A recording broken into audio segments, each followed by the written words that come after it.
Hello and welcome to Property Hotline with me, Kavita Krishnan on Magicbricks Now. This is the show where we get you answers to all your real estate questions from the country's top experts. Today on the show, we'll be answering tax-related queries with our guest and expert for the day, Anish Sanghvi. Anish is the partner at PWC India. Anish, welcome to the show. Anish joins me in our Mumbai studio. Let's take our first question. It comes in through our website, www.mbnow.in from Varun. Varun says, what is the rate of long-term capital gains on sale of housing property by an NRI? Can an NRI also offset long-term capital gains by reinvesting in a residential property? What do you say, Anish? Are the rules different from NRIs? So, For NRIs, sorry. It's an important question to determine whether the non-resident Indian is from a regulatory perspective, which is FEMA, or is it only from a tax perspective? Assuming Varun is a non-resident Indian from an income tax perspective, the rules are not substantially different for a resident or a non-resident Indian. Essentially, the capital gains tax, the period of holding will be similar for a resident as well as non-resident. It will be 3 years holding period to determine whether the sale of the residential property is for a long-term basis or short-term. The tax on long-term, assuming that he has income exceeding 1 crore of rupees, then the tax with surcharge will be 22.66% for long-term capital gains.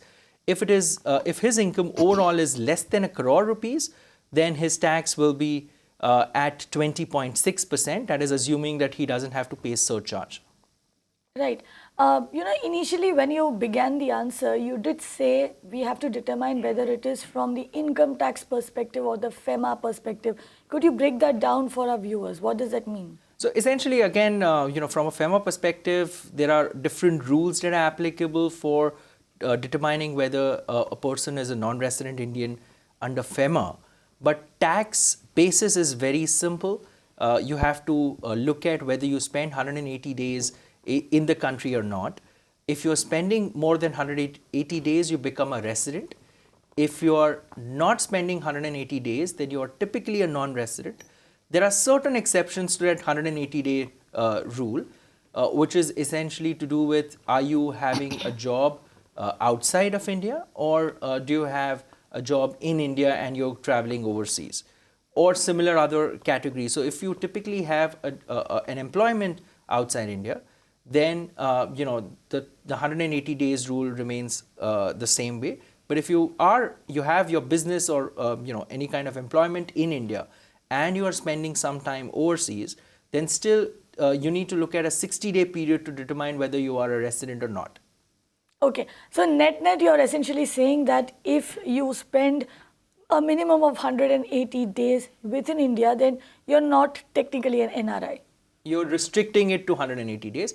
Again, you look at if you have employment overseas or in India. Mm-hmm. Okay, so you need to consider all of that, after which you need to figure out which tax laws are applicable to you. Let's move on. We now have somebody who's called in. Kavaljit has called in with his question. Kavaljit, tell us what's your question. Yes, hi. Good evening. My question is about, offsetting some capital gain. Mm-hmm. And I'm looking to buy residential property. Now, my chartered accountant advised me that from the date of sale of my asset, I have 2 years to, get the possession so I can qualify for it. And if I'm buying land, then I have 3 years. I talk to people, somebody says you can make the disbursement and it depends on when the builder gives you the possession. And, also I believe the OC is necessary. I just wanted to get the expert advice. Right. So, Kavaljit, you essentially want to know what is the time limit within which you need to reinvest your capital gains, right? Right. So, Anish, what would you say? He has obviously sold something, he wants to reinvest the capital gains. So, whether it's land, whether it's property that has actually been built, how soon does he have to reinvest these gains? For a purchase of a house property, you need to invest the same within a period of 2 years from when you have sold the asset. The only difference is if you are constructing and not purchasing a land. If you're constructing a house, then you have a period of 3 years within which you need to invest your capital gains amount. If you don't end up doing either, then you will end up paying long-term capital gains tax. There's also one more condition, because you have a 2-year period within which, or 2 or 3 depending upon what situation you are in. But if you have to invest in the house property, by the time when you need to file a tax return, you need to invest the amount of capital gains in a capital gains account scheme, which is typically done with a bank. So if you don't invest by the time you file the tax return, then the revenue authorities will assume that you are not investing in the property, and therefore you will have to pay the long-term capital gains tax. So it is essential that you end up making these compliances, otherwise you will end up losing So Kawaljit, essentially what Anish is telling you here is, if you've sold the property in this year, say you sold it sometime before January, then you need to first open a capital gains account in a bank where you can hold this money in a fixed deposit. You need to do this before March, because that is when you will be filing your returns, and then you have a time period of 3 years where you can reinvest this capital gain in a house if you're building it. And if you're buying ready property, you need to do it within 2 years. But net, if you want to save on capital gains, you have to invest it in a residential property, right? Yes. Hope that clears your problem. Yeah. Clarification, I've got that. It's just, is the possession letter is very essential, or if I've made the disbursement, I've kept it in the C-gas account, and I've given within the 2 years I have disbursed this amount to a builder. But if I've not got possession, then where does it stand? I believe he has to get possession, right? Anish, what do you say? I think, Narendra, from a tax perspective, you will have to be conservative on this. You will have to get the possession rather than just having disbursed the amount to the developer. Right. So you have to get the possession. Just disbursing the amount will not count. It will only be counted if you've got the possession. Let's move on. We have another caller. Narendra has called in. Narendra, tell us what's your question. My younger son wants to give some money to my elder son. And out of that money, my elder son wants to purchase a flat. Okay. Will there be any tax liability on the part of my elder son? Okay, will there be any tax liability if he gets money from his younger brother? What do you say, Anish? So I wanted to understand a little more as to how the younger son is going to give that amount to the elder son. If it is, let's say, in the form of a gift, if you are giving a gift to your relative, a blood relative, there is no tax implication either on the giver or the donor or on the one who receives it.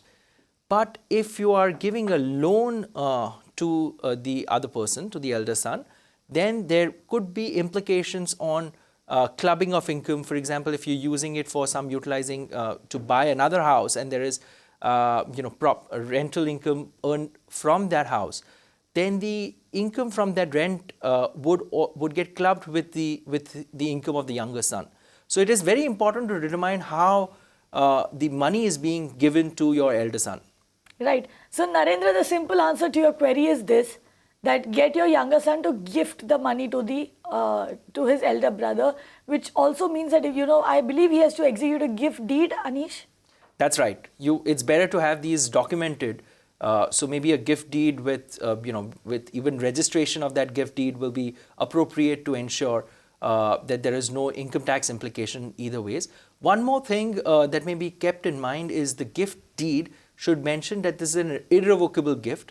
There should be no way in which the younger son should be able to get that money back if it's a gift. Obviously, you don't intend to get that money back, but I'm just ensuring that is how the gift deed is worded as well. So the wording of the gift deed is equally important. Narendra, does that answer your question?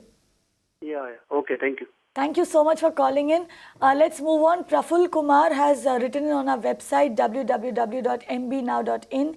He says that he's bought a villa of 180 square yards in a gated community of 150 villas with amenities like swimming pool and clubhouse in Hyderabad. Now this is scheduled to be completed by May or June 2016. Will he have to pay any service tax and VAT on it? If yes, in what percentage of buying price? What do you say, Anish? Technically, he's not yet got possession, so this would apply, right?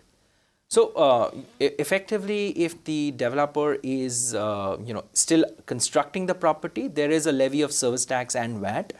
Now it depends upon how the developer is paying his VAT and service tax to determine what's the rate, because there are different mechanisms by which you can claim rebate on the 14.5% tax, that service tax that is levied.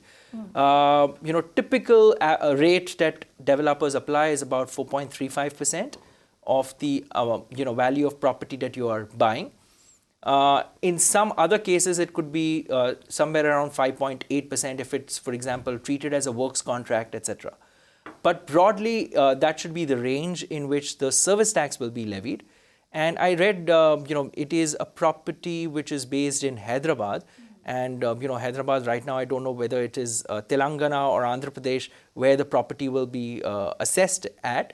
But broadly, if I recollect, it is around 1% that the VAT would be levied, because VAT is a state subject. It depends upon, each state separately. If I'm not mistaken, Andhra was the first one to actually go ahead and say that if you are buying flat and under construction property, you should actually be paying service tax. It's a service that the builder is giving you.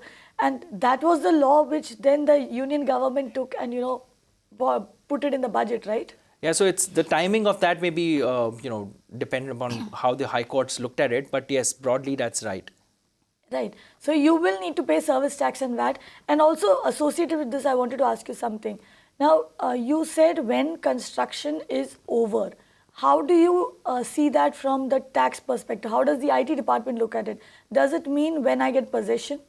So if I buy a flat after I get possession, that is after the OC has come, then I don't need to pay service tax. Is that how it should be interpreted? Typically, that should be the way it is. So, that's the reason why most second sale, after having purchased one flat and you're selling it to someone else, the second buyer doesn't pay service tax and VAT. It's just when the property is still under construction, there is recovery of service tax and VAT, because it's still under construction, and that's how the service tax regime is looked at. So typical first sale, documents will always have a service tax and VAT levy. Right. So short answer is you have to pay service tax and VAT. You can only escape the service tax net if you have bought a property after the OC has been given. Let's move on. We have a question that's come in on our website.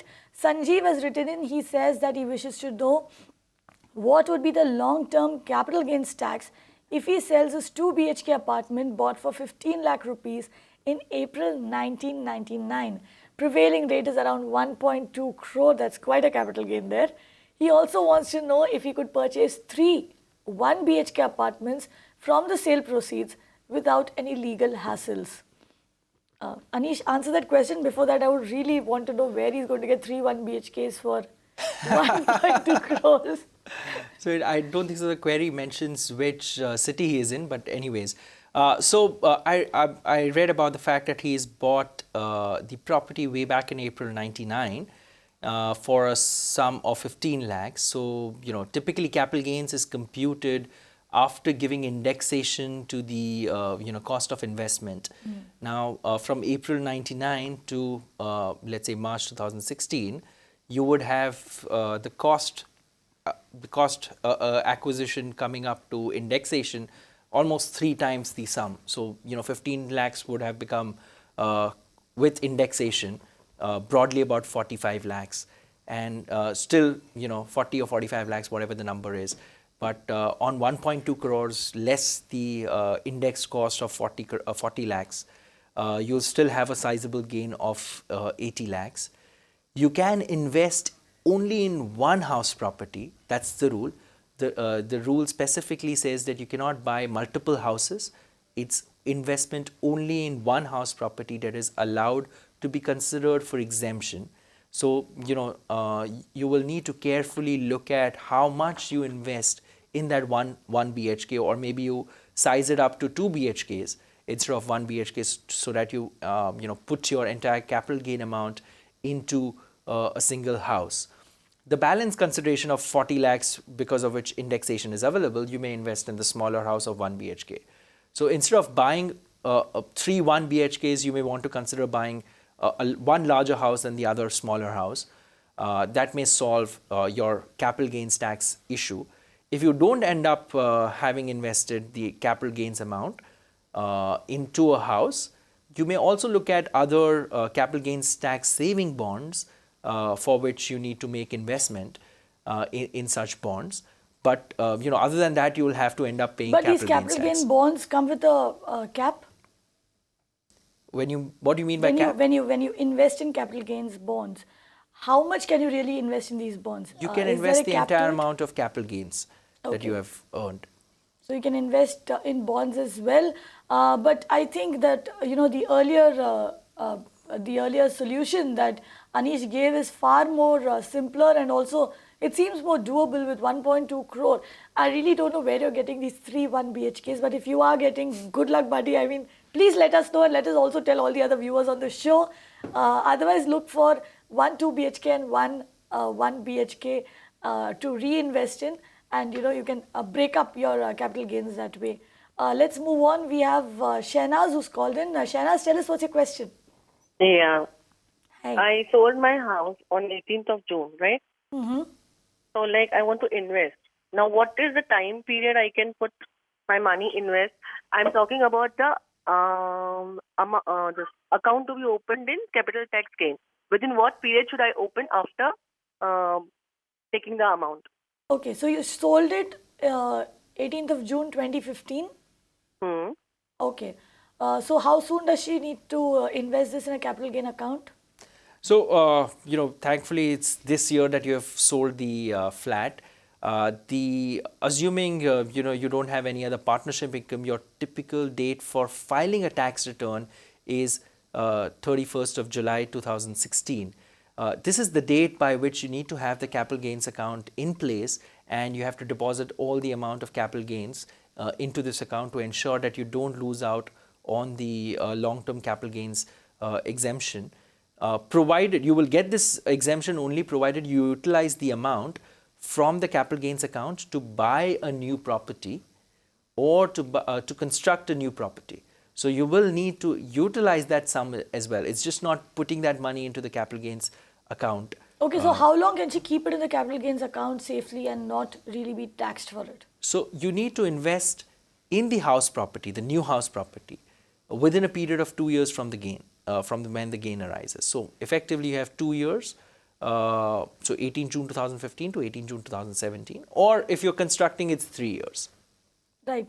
So Shehnaz, essentially you have time till 2017 if you're looking to invest in a ready to move in house, or you can wait till the June 2018 if you are buying into an under construction property. But the fact is, you can only park your money in the capital gains account.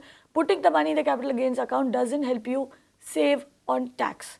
It just gives you a window. It gives you a window of up to 3 years within which you need to reinvest that money, right? Fine, but then my question is, from till 31st of July, he said 16. Can I keep this money with me and buy within that period, or should I open my capital tax account and then operate from there? I think to be on the safer side, just open the account, and because there's no downside of opening the account and putting the money, you just have to utilize it for the purpose of buying the property. So far, I haven't opened the account. So what is my option? Yeah, so worst case basis, you at least need to put that money by 30th or 31st of July 2016.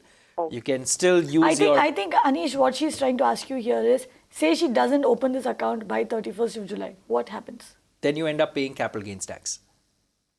That's your answer, 1st Shehnaz. of July, I have an option, right? So essentially, you don't have an option. Either reinvest immediately in a residential property, or open a capital gains account, put the money over there, and then sit pretty for at least 2 years. You have enough time to buy another property, right? Okay. Thank you. Thank you so much for calling in. Moving on, our next question comes in through email from Siddhanna SB. Now, Siddhanna says that he bought a flat in Feb 2010. The sale agreement is done. Stamp duty has been paid at 40 lakh rupees. He got possession of this in May 2014. He now wants to sell this flat for 80 lakh rupees to a potential buyer and buy another resale flat for 80 lakh rupees in Bangalore. what will be the capital gains tax that he will have to pay? So, the facts are similar to a question that came earlier. Yeah, why don't you just make it simple and give them like a basic formula that everybody can just go and, pull out the calculators and do like tuck, tuck, tuck, and how So much tax again, it will be. this was acquired in February 2010. Right. But, the possession was granted only in 2014. So first thing we need to make sure that whether the gain that you have will be long-term or short-term. Now, because you got the possession only in 2014, it's very aggressive to take a view that your holding period is from Feb 2010. Because on Feb 2010, there was no house property in existence. So effectively, only in 2014, you have a house property which is in existence, which is something that you can say is yours, right? Effectively, if you're selling the house within this year or before the end of 3 years from the time when you actually took possession of the house, any gain will be regarded as short-term capital gains on which you end up paying full rate of tax, which is 30% plus surcharge and cess. But if you hold it up till, I think the date was May 2014. Right. So if you hold it for 3 years, which means up till May 2017 and then sell it, then the gains will be regarded as long-term capital gains. You will also get indexation benefit because, only long-term capital gains enjoy indexation benefit. And then, whatever the capital gains amount is, you'll end up paying tax at the rate of 20% or 20.6 or 22.66%, depending upon whether your overall income exceeds ₹1 crore or not. Right. So essentially hold it for 3 years from the date of possession, and then you'll only end up paying long-term capital gains tax, which is much better than paying short-term capital gains tax and selling it, in a hurry. And at the end of it, Anish has still not given us our formula, which means we have to go back to him if we want to calculate capital gains tax, and he keeps his business running. I want to be invited on this show again, right?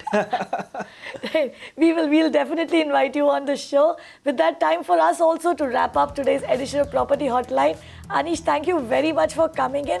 And yes, we will invite you back on the show again. Thanks for having me here. Right, thank you. We'll be back on Thursday again to answer all your questions related to home finance. Keep those questions coming in. You know how to reach out to us. You can write in to us. You can send in video queries. You can tweet in to me, or you can even call in live like all the other callers you saw on the show. So keep those questions coming in and keep watching Magicbricks Now. Thank you for watching.